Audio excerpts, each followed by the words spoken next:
Assalamualaikum warahmatullahi wabarakatuh. Perkenalkan, nama saya Rahima. Saya CGP Angkatan 6 akan melakukan tugas wawancara bersama Kepala Sekolah SDT Al-Hikmah 2. Baiklah, saya perkenalkan dengan Bapak, silahkan. Bismillahirrahmanirrahim. Assalamualaikum warahmatullahi wabarakatuh. Perkenalkan, saya Peksara Sidi SPDI, Kepala Sekolah SDT Al-Hikmah 2 Cipayu. Terima kasih. Sebelumnya saya mengucapkan terima kasih Bapak atas kesempatannya.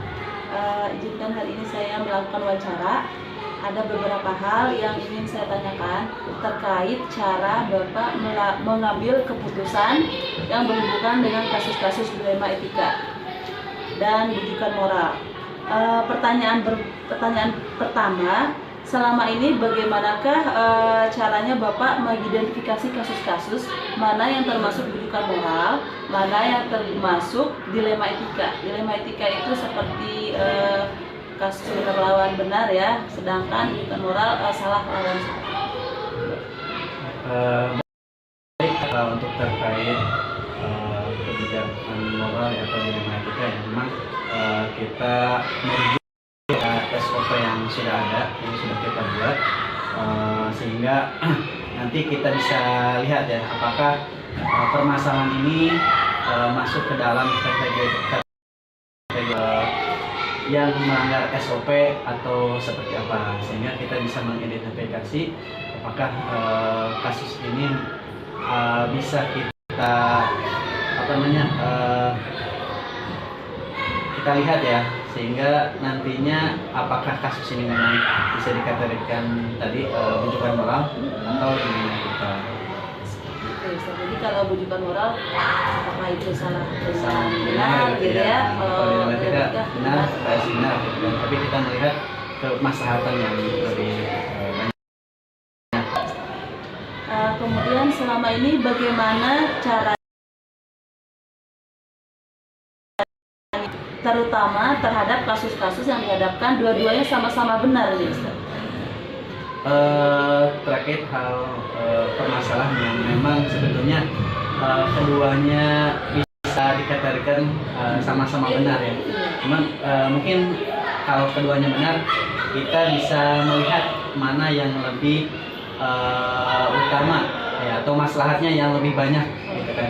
Karena keduanya benar, jadi kita bisa melihat mana sih yang lebih maslahatnya banyak ya, gitu. Seperti itu, sehingga kita nantinya bisa mengambil kebijakan yang memang karena keduanya benar, jadi tidak merugikan dua belah pihak. Jadi berusaha mengambil kebijakan yang tidak merugikan kedua belah pihak. Kemudian langkah-langkah atau prosedur seperti apa yang biasa Ustadz lakukan selama ini dalam mengambil keputusan dilema etika? Selama ini karena di sini kita punya tahapan-tahapan ya.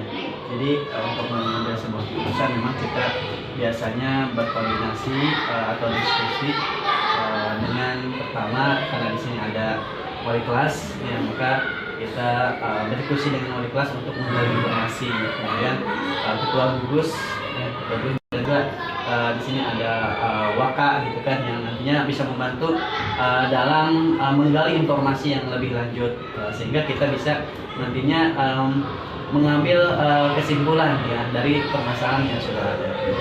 Jadi seperti ini Ustaz. Jadi ketika ada kasus, maka diidentifikasi dulu, kemudian dicari faktanya, ya. Kemudian dimusyawarahkan ya dengan pihak-pihak terkait ya, stakeholder sekolah seperti wali kelas, ketua gugus, dan para waka.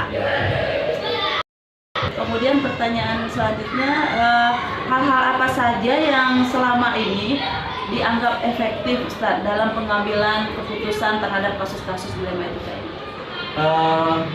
Dalam mengambil keputusan yang efektif, memang tadi adanya musyawarah dengan pihak-pihak terkait, tentunya karena memang yang lebih paham ya terkait permasalahannya ada memang pihak-pihak terkait, seperti mungkin awalan itu wali kelas ya, karena dia berada langsung di kelas, ya, sehingga dengan adanya musyawarah, diskusi, kemudian menyampaikan fakta-fakta yang ada, itu kita bisa langsung mengambil kesimpulan dan kebijakan.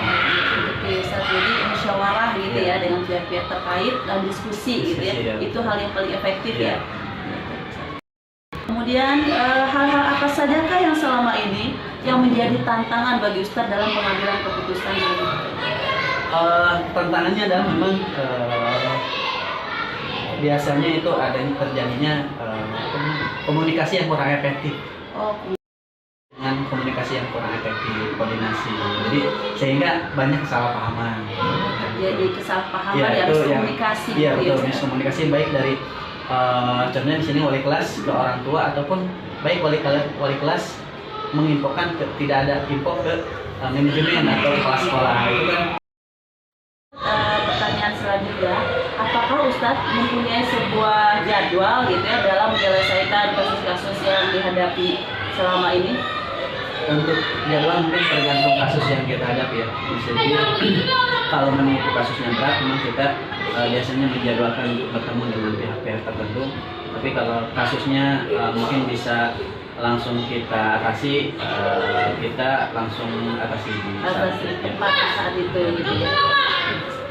Kemudian yang berikutnya, adakah seseorang atau faktor-faktor yang selama ini yang dianggap bisa mempermudah membantu Ustadz dalam mengambil keputusan? Ya, untuk faktor yang dapat membantu dalam mengambil keputusan tentunya memang tadi stakeholder yang ada di lembaga serikat dua dan juga di sini karena kita ada atasan yayasan, jadi kita langsung biasanya komunikasi dengan yayasan.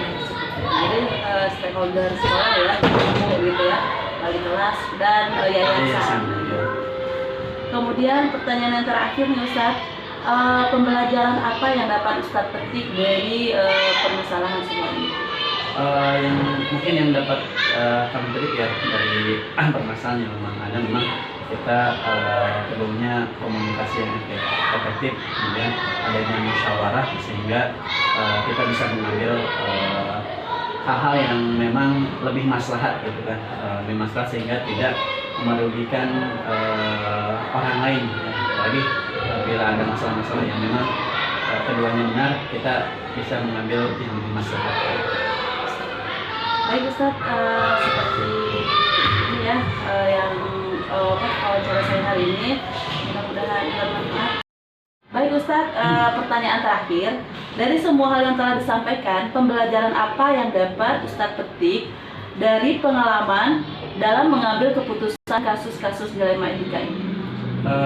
Mungkin yang bisa kami petik dari pengalaman yang sudah kita lakukan, alhamdulillah bagi kami atau khususnya bagi saya itu bisa lebih bijaksana dalam mengambil sebuah keputusan, juga bisa mengupayakan untuk komunikasi yang efektif sehingga bisa menghasilkan sebuah kemaslahatan bersama.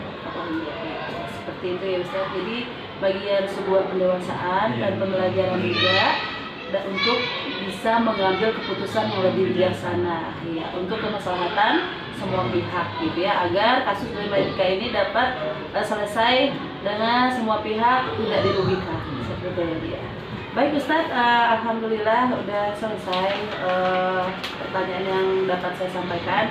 Saya mengucapkan terima kasih Ustadz atas kesempatannya pada hari ini sehingga saya diberikan waktu untuk melakukan wawancara. Mungkin itu saja Ustadz. Terima kasih sebelumnya. Saya mohon pamit. Assalamualaikum warahmatullahi wabarakatuh.